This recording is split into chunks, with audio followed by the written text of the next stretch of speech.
All right. Well, first of all, thank you, Vicky, for putting this together. Thank you for the introduction. Yeah, we had some requests about EV apps and resources that are out there for EV drivers specifically. Um, I've geared the webinar kind of for people who are already kind of familiar with EVs, but even if you're not totally familiar with it, you're just curious about EVs in general. I hope there's some knowledge that you can get out of this webinar. I'll try not to take up the whole allotted time. I'll try to get through it pretty quickly and try to open the floor up for questions. Um, so basically, I'll just do a quick introduction to EV charging in general. And then we'll look at two separate resources, which is the PlugShare app and the Better Route Planner app, and kind of dive into it a little bit in terms of how to use those apps to find EV charging and how to plan road trips, things like that. And then there's some additional resources that's provided. So, you can look more into EVs, look more into charging infrastructure, those kind of things. So that'll be the main, focus of this webinar. So first of all, there's different types of charging when it comes to EV charging. I think, everyone's kind of worried that, the EVs take, a long time to charge, things like that. But there's a difference. There's basically three levels of charging. So what's called level 1 charging, level 2, and then DC fast chargers. So when people are thinking about charging stations out in the wild, like the Tesla supercharger, those kind of things, those are generally what's called DC fast chargers. So they're more designed for road trips, and they supply a lot of power very quickly, so that you're at a rest stop or a gas station, something like that. You plug in your vehicle, you use the restroom, grab a bite to eat, those kind of things, and then the vehicle charges, and you're on your way. But level 1 and level 2 is actually the bulk of charging that actually happens. So majority of people that own an EV, I think it's somewhere 80 to 90% of charging that they do is actually at level 1 or level 2 charging. So this is primarily at home. So level 1 is just a regular 120 volt outlet. So if you own, a single family house, chances are, in your garage, something like that, you have access to that outlet. So you don't need to, install an EV charger or anything like that. You could even use just that outlet. So that's actually what I do for my EV. I don't have a station or anything like that, an electrician installed or anything like that. Just because, my use case, I don't drive too many miles. So for my use case, I just have a regular level 1 charger. And then step up from that is a level 2 charger. So that's 240 volts. So it's something like a washer dryer, your oven. So, that supplies a little bit more power. So for people who drive, more distance, they do have a longer commute. That's something that, you should look into. You would need, a qualified electrician to, actually do that installation. And then lastly, DC fast charging. So really what's, the chargers when people think about, Tesla superchargers, those kind of things. So how do you find these, chargers? So one resource is what's called PlugShare. So you can go to the website, or you can download the app. So Android, Apple, they're both available.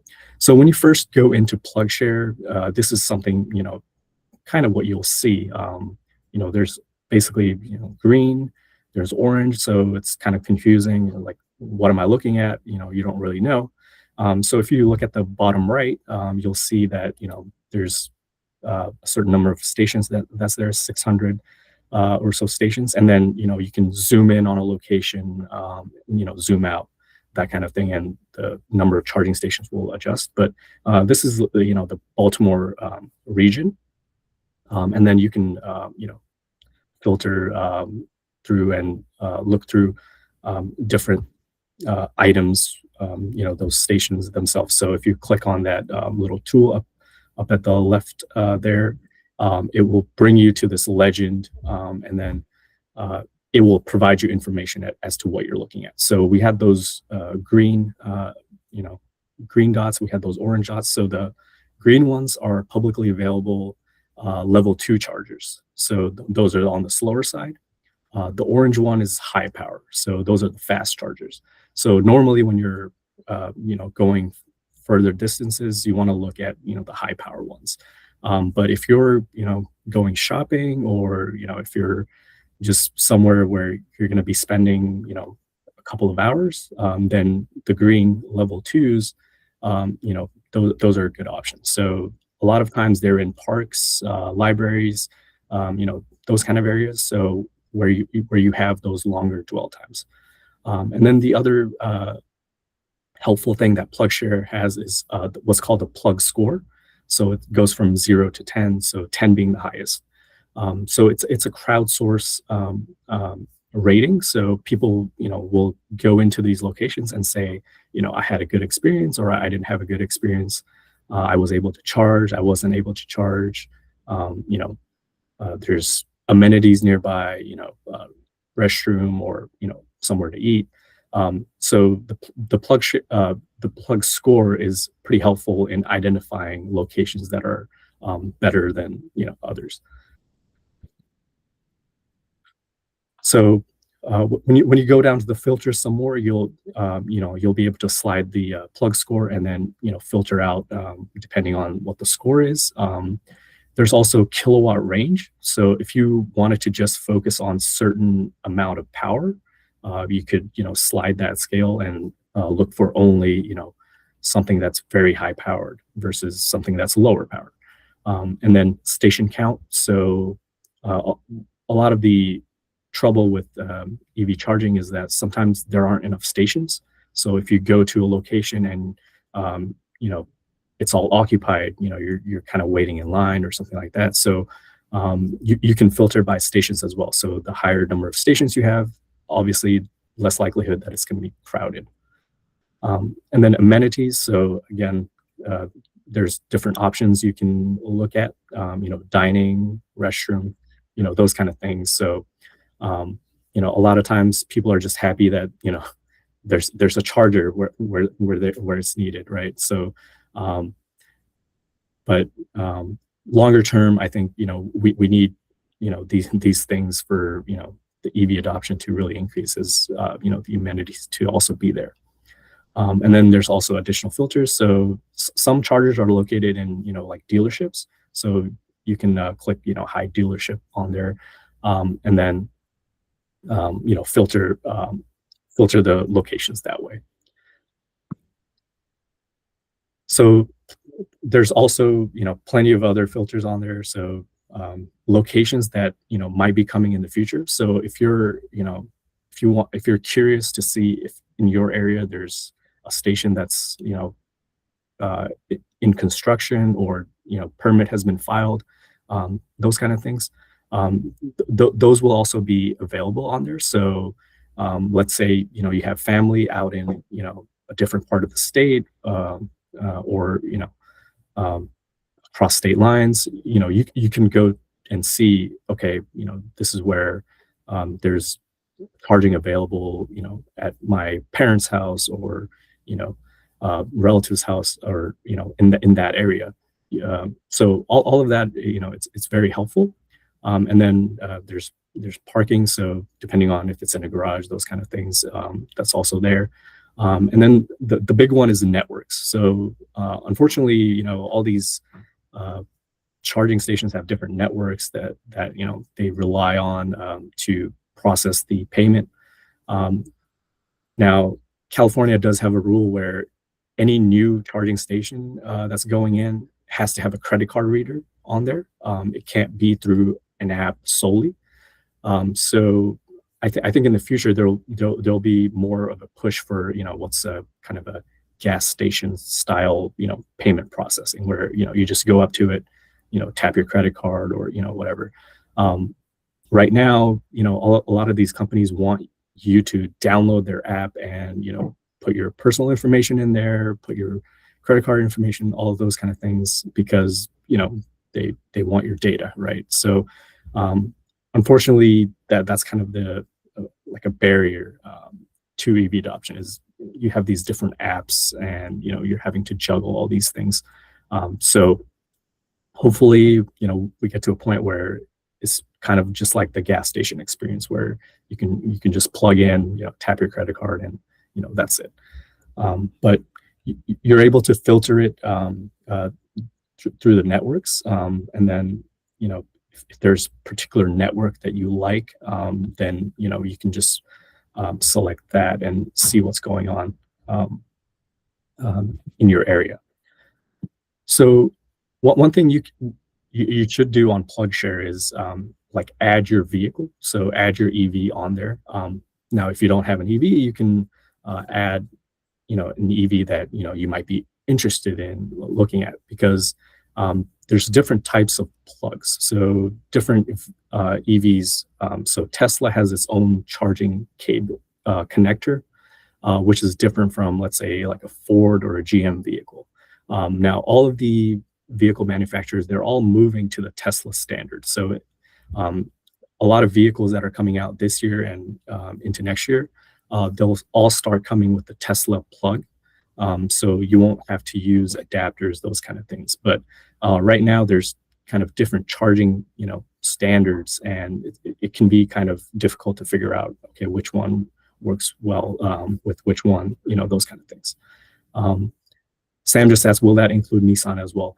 Yeah, so even Nissan. So all vehicle manufacturers in the US, they're all committed to using the Tesla plug as the standard moving forward. So yeah, no more CHAdeMO. So we're all happy with that.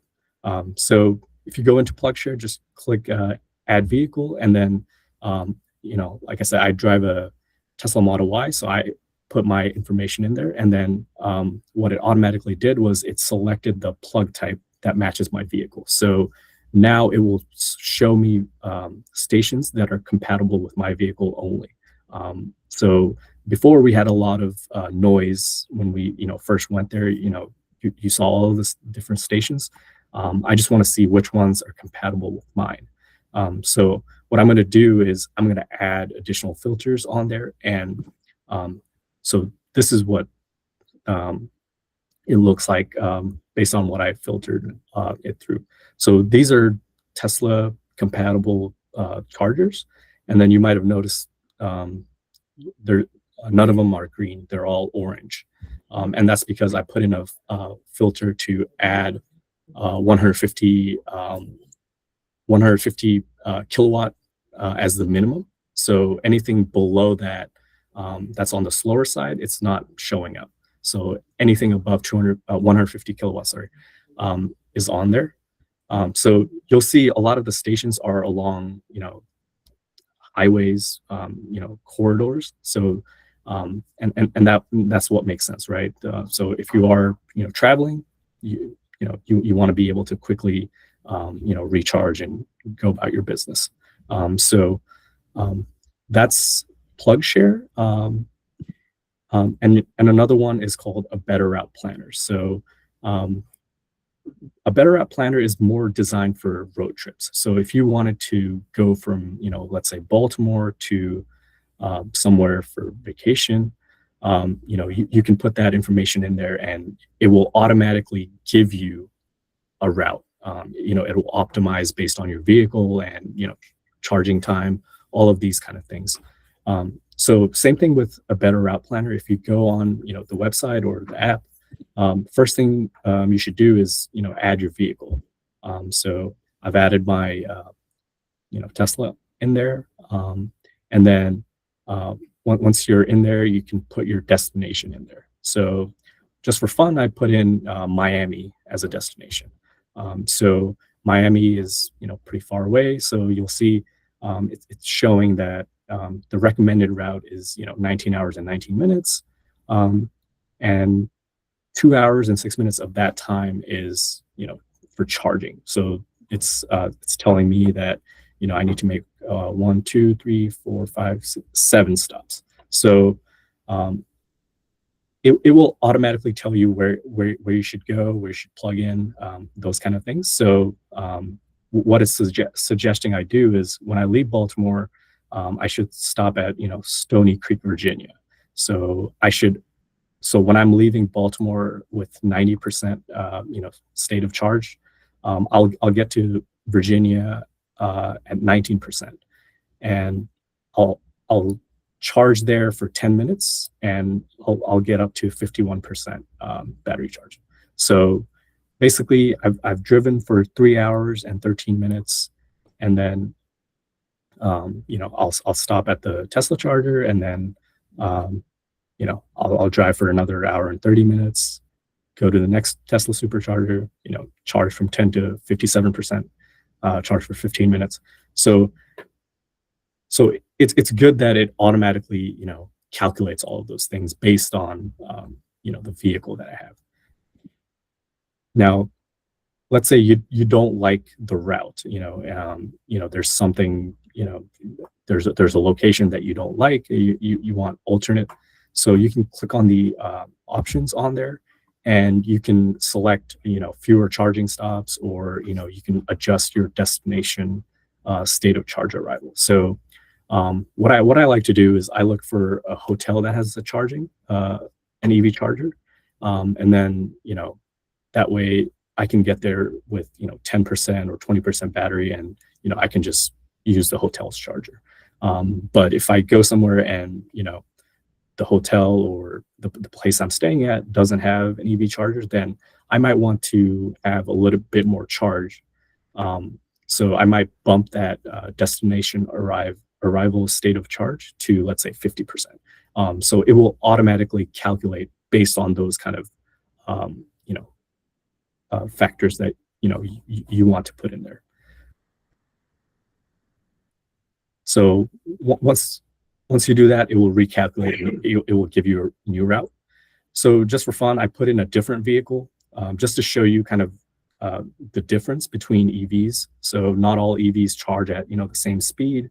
They don't all have the same range, those kind of things. So I put in a Lucid Air, which is a pretty efficient vehicle. It has a pretty long range. It charges pretty fast. It's a lot more expensive.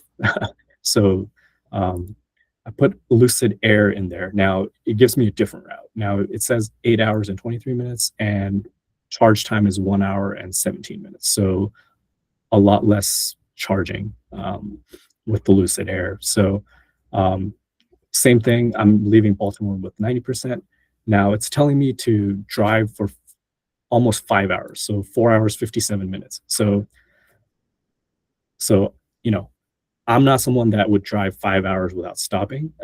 So I would prefer to stop after, like 2 hours, somewhere around there. So, I would adjust it accordingly. But, it's telling me to go to this Electrify America in Smithfield, North Carolina. So what you can do is you can click on that location specifically, and it will give you information about that location. So it's telling you that you'll get there at 6:30 p.m. You charge there for 9 minutes. You go from 13% to 41%. So that's just the information, in terms of the charging stop. But you also want to look at what's around there, right? If you're going to stop there, is there something to do? So there's pictures that people have crowdsourced and put on there. They put in if you're traveling with a dog, it's like, is there dog friendly area? Does it have restrooms? Those kind of things. Those are all crowdsourced in there as well. And then amenities like food. If there's a hotel nearby.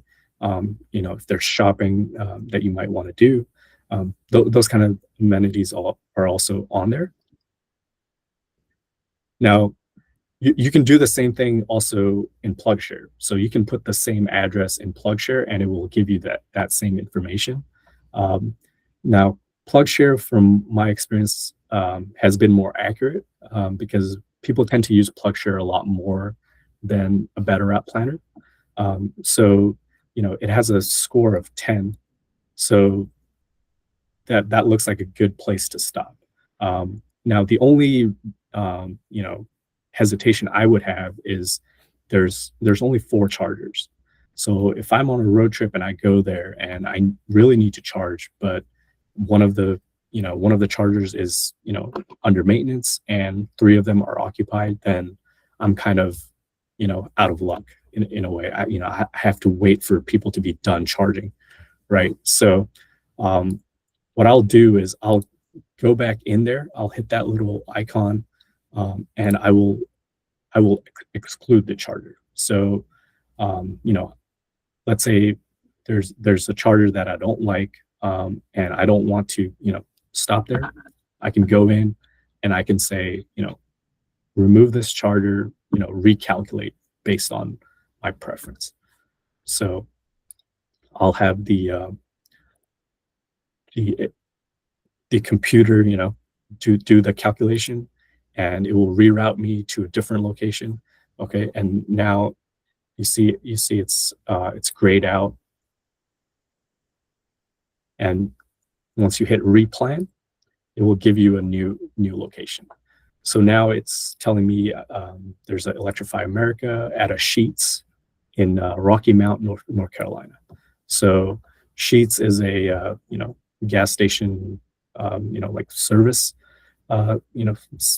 center. They have pretty good food, clean bathrooms.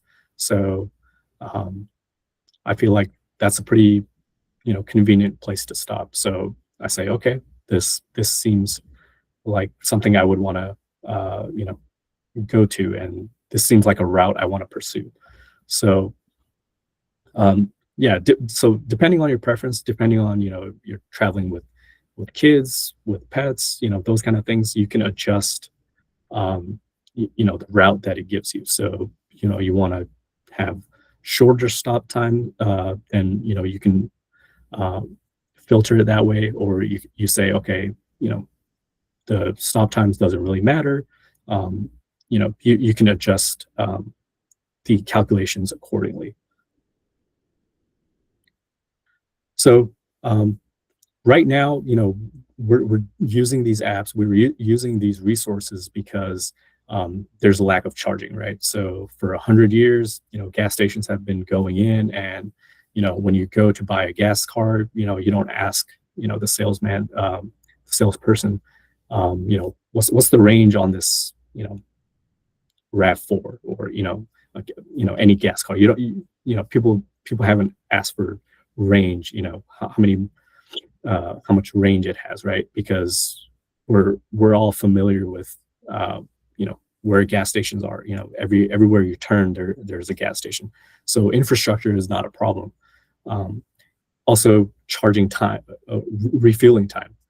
You go there, you fill up your gas. It's pretty quick, right? So the kind of challenge that the automakers have had is that they've focused on trying to make EVs. They haven't focused on the infrastructure side of things. Like a Ford, GM, they don't put in gas stations thinking that, okay, we need to be able to sell gas cars. There's other gas companies that provide that infrastructure.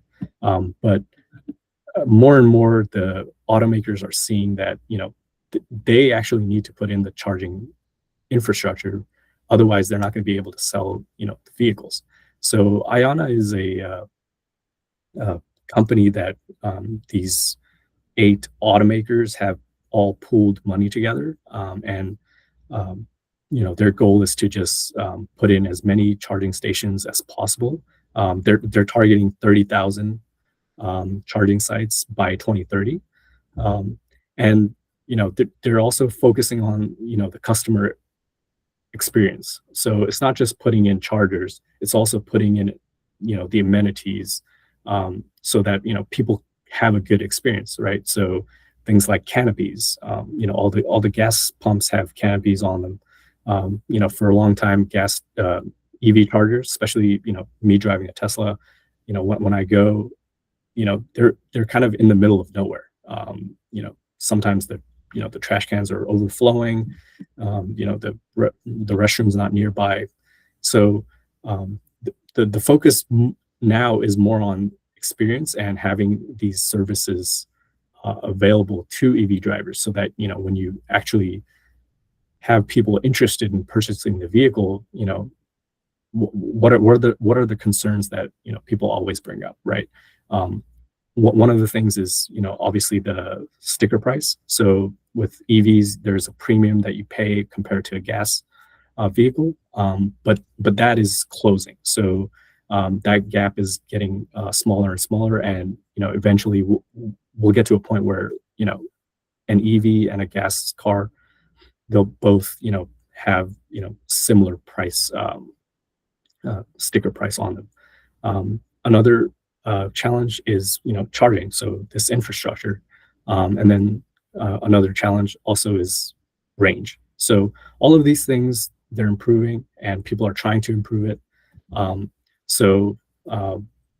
And it's happening in real time. So there's 3 high power charging stations now in Elkton, and these 3 stations all went live in 2025. So when you pass through Elkton in that area, before 2025 there was nothing. So I bought my Tesla back in 2023.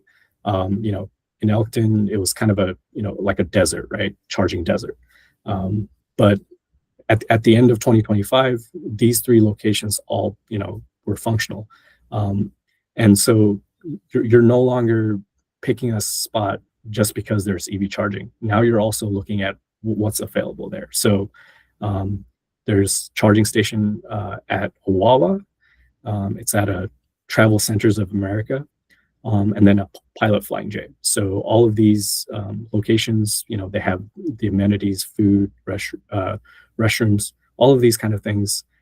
So now, people are able to choose where they go to charge, as opposed to just going somewhere just because they have charging, right? So now there's more competition. So people might have to, the charging companies, they might have to bring down their price to try to be more competitive, or they might, have to, have some features or amenities that, that brings in people to actually come visit their site and, spend money there.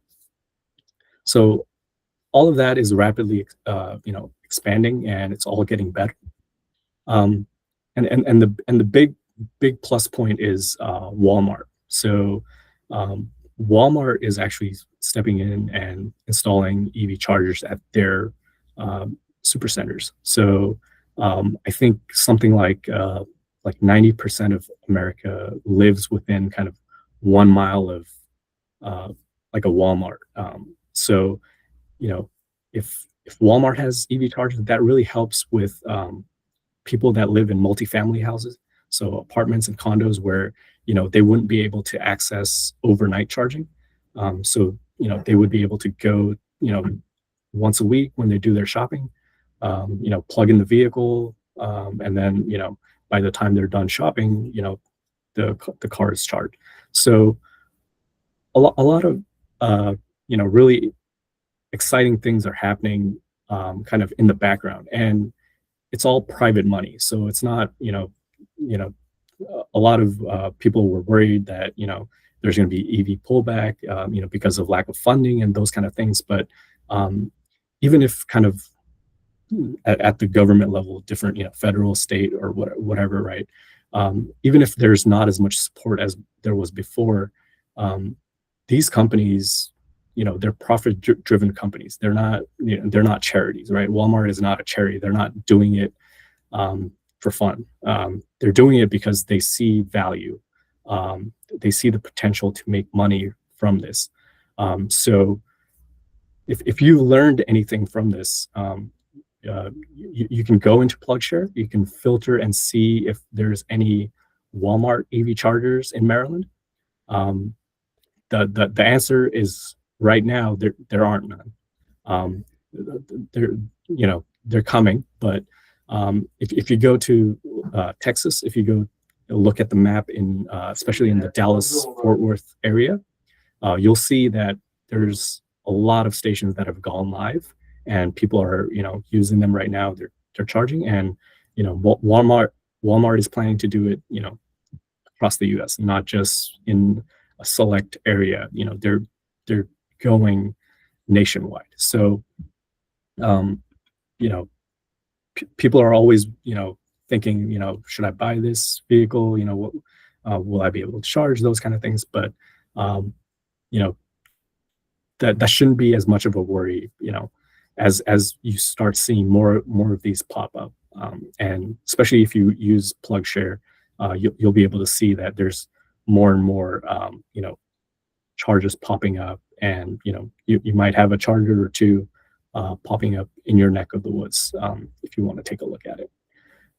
So, I didn't really focus on EVs. I focused more on, the app and kind of more on the infrastructure side of things. But, if you're interested in learning kind of more about EVs in general, we do have a EV ambassador group.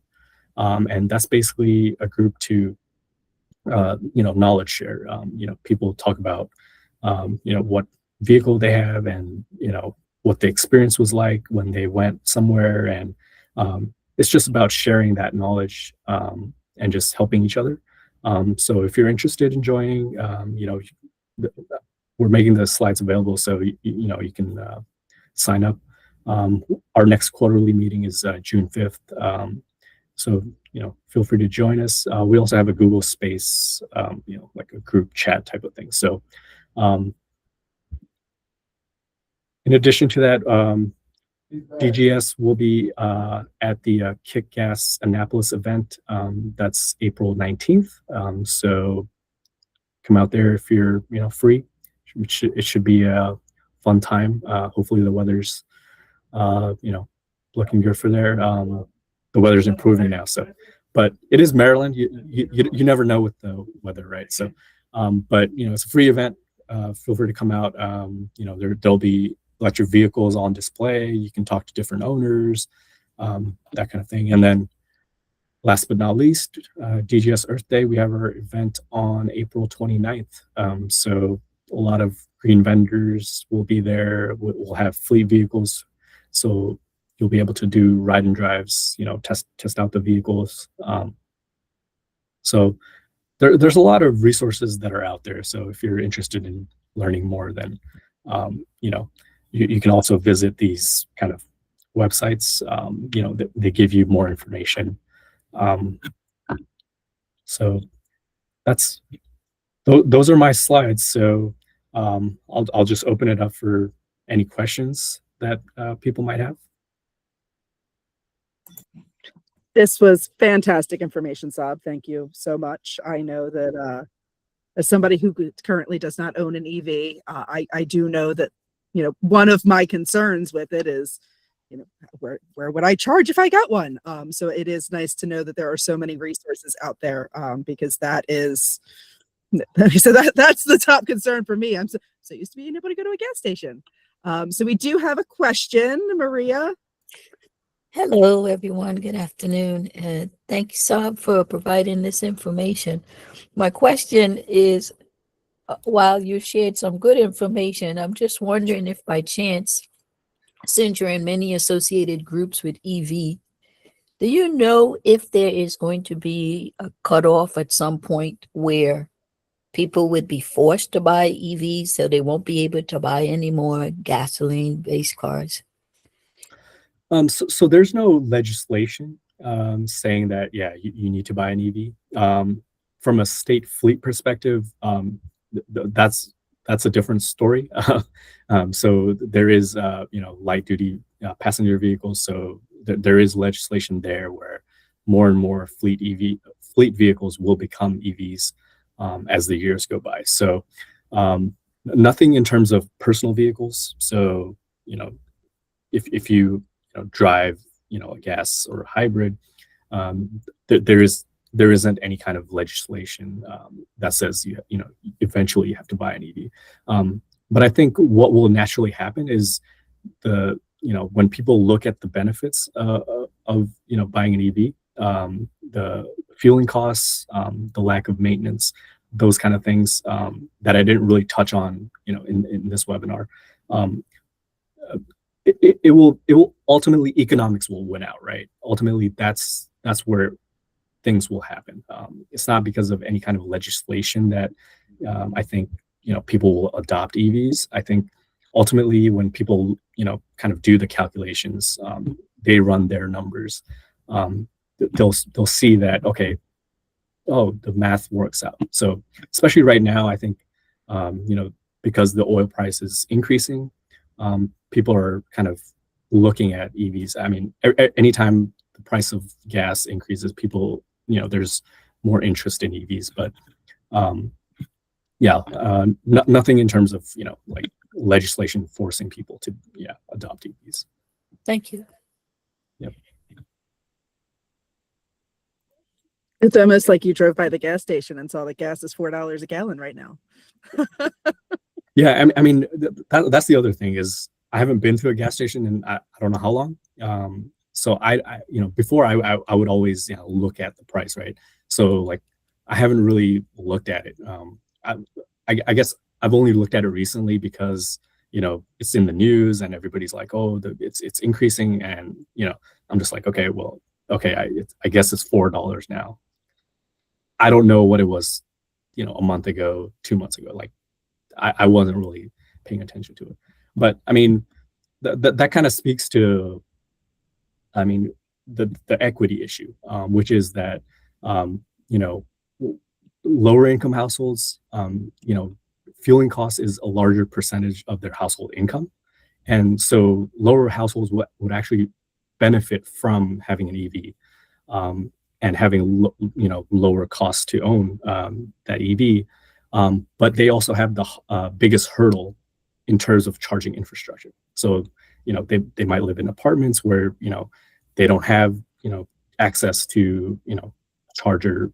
So that's really kind of the paradox of EV adoption right now, is the people who would benefit the most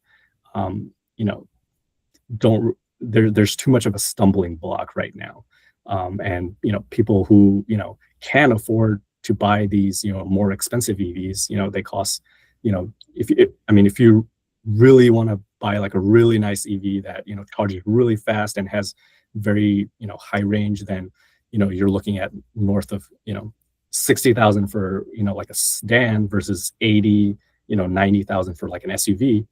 For them, when they're buying the vehicle, cost is not really what they're looking at, right? They're looking to see if there's massage seats and like heated steering, all these fancy features. They're not really concerned what the price of gas or electricity might be. So the price sensitive consumers, people who are in that 20,000 30,000 range, so that's where we actually need more EVs out there, is in that range, so that people can actually buy them. But what I recommend people is not to buy a new EV, because the depreciation on it is very severe. So I always I advise people to actually lease a vehicle, which traditionally is not recommended from a financial advice. People are like, don't lease an EV, but I think leasing an EV is fine just because the technology is improving so well. But I would recommend a used EV, just something, use it as a commuter car. And then, if you're in a 2-car, household, you have kind of the gas vehicle for, longer trips, road trips. You don't have to worry about charging, those kind of things. You can buy a smaller commuter car, just to do the daily errands. But people are more hesitant to buy like the used EVs, mostly because of the battery. That's the main concern. People are worried that the batteries will just die after 3-4 years, and that's really because people have experience with cell phones, right?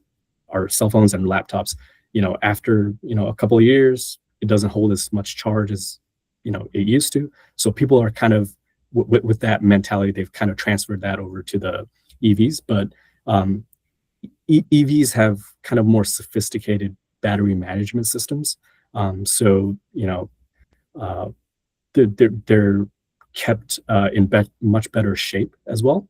And then the other factor for battery degradation is actually usage. So, every day you're using your, cell phone, and, you're charging it up every day, right? So a lot of people can't even make it through the day without having to plug in their cell phone, those kind of things. So, you're really using the battery. So you're really depleting it. But, with an EV, that's not really how you'll be using the EV's, battery. So, an EV, typically you can get, 200 to 300 miles of range. So on a full charge, so, you do your daily errands, I think the typical commute miles, is like under 40 miles. So, you're using kind of a small percentage of the overall battery. So, you're not really stressing that battery out too much. So that's another factor that, the battery degradation is not as bad as, people initially thought was going to be. And then Tesla is really the main automaker that's been around for a long time. So they really have most of the data. So if you look at kind of the older Tesla, Model S, Model Y, Model 3s, and you look at their battery degradation, a lot of owners are reporting that, they're still holding their charge. So one of our EV ambassadors works at MDOT State Highway Administration. His name is Kyle O'Donnell. He has a 2018 Tesla Model 3. He has over 300,000 miles on it. Before he was doing some rideshare, things like that. So that's why he racked up all those miles. And, in terms of maintenance, he says he hasn't really done anything other than, swap out the tires, and then some minor things. But, he's targeting 500,000 miles. That's what he says. And right now I think he says he has around 82% of his original capacity, battery capacity. So, I think it's originally from like, I think 280 was probably like the original range. So that's dropped down. I think now it's, a little less than 250. So, still it still functions. I mean, does the daily, things, but yeah, it's not as severe as people had once thought. So That is really interesting to know. Question from Sam. Yeah. So first off, I like the info that you shared about those charging hubs that were located in Elkton, I believe. And Yep. so you said that those were made in those got up and running in 2025. So yeah, and as someone who drives an EV, I've found from my experience from using the fast charger that the best and most reliable ones tend to be located at car dealerships or sometimes at like local government buildings. And I've had good experiences with the charging, but there's in terms of amenities, there's been very, I'd have to walk like a 15 to 20 minutes to get to like a bathroom or something like that.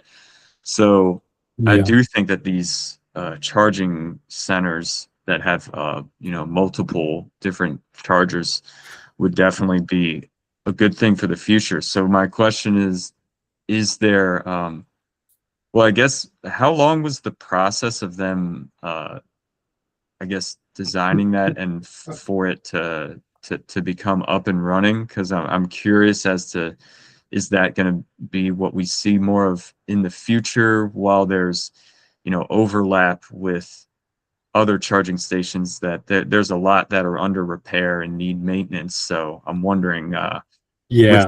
with that coming into play, that might slow it down. So I'm just curious about the progress on those on the future of those charging stations.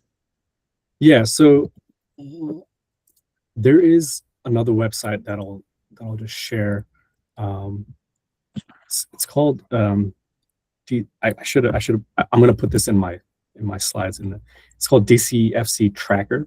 So basically, you can track the installation of new fast chargers that are out there. Okay. Obviously, obviously it takes time because it's such, big amount of power. You need to work with the utility to supply the site, and then, all the supply chain, all of that, takes time. But I think typically, once people do see that, the construction has started, then it's a pretty short time period. But it's really all of the coordination that goes with the utility. That's really what takes the longest amount of times. But I would say like 1 year is like a typical time frame for like a project. But there's also with the AI data centers, right? There's kind of competing interests right now, because the Facebook, the Amazon, Googles of the world, they have more money than anybody else, right? So they're able to bid on transformers and all of these electrical equipments, and they're able to procure it much quicker than something like a charging station company. Right.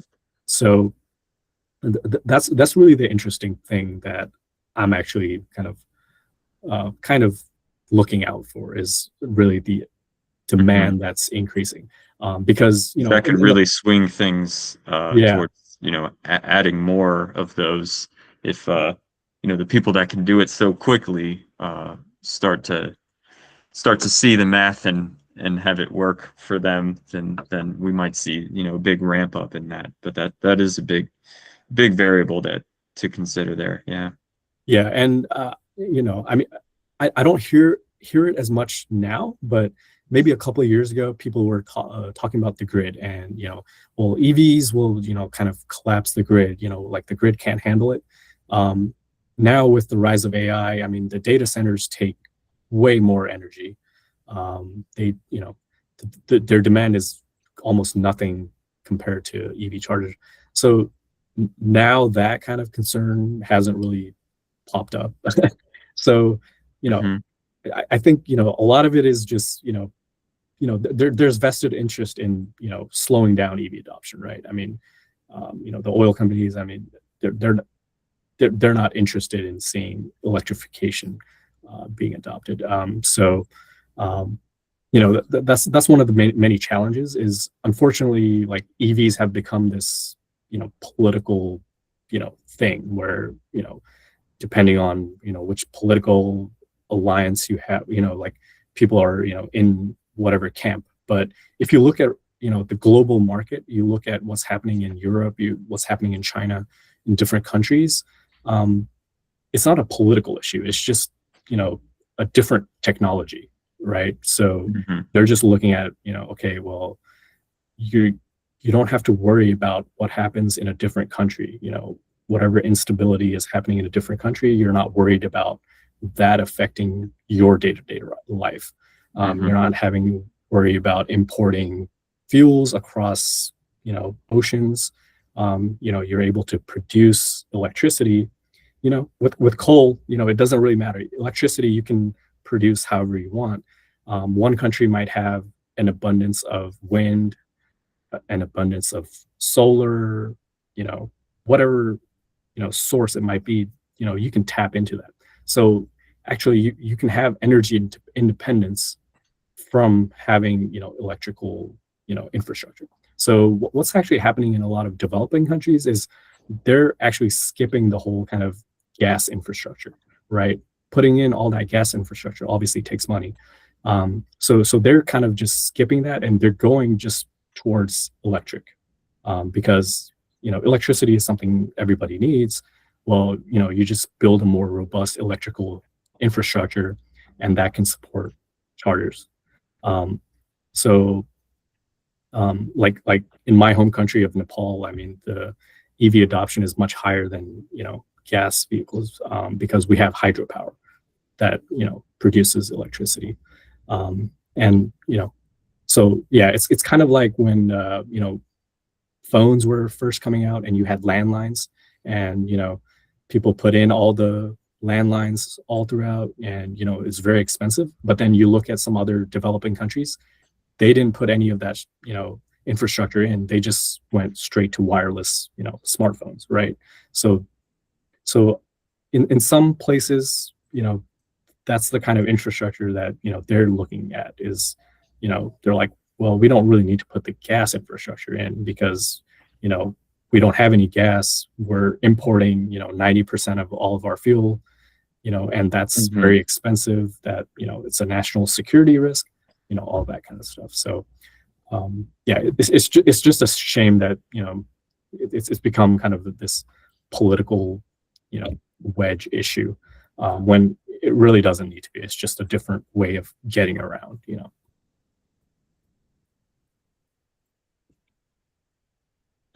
make a really good point about the global market and how we can be, energy independent through, electrification.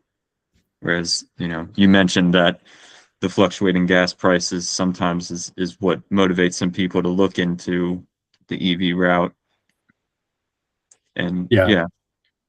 And yeah, so if people look at PlugShare, they might be able to see a couple of stations that might be just around the corner, or there might be a library that they go to that has it, or something like that. So what I found is that EV charging, there's almost people don't realize that it's out there until they're actively looking for it, because there isn't like a big sign that advertises it and has the price on it, those kind of things.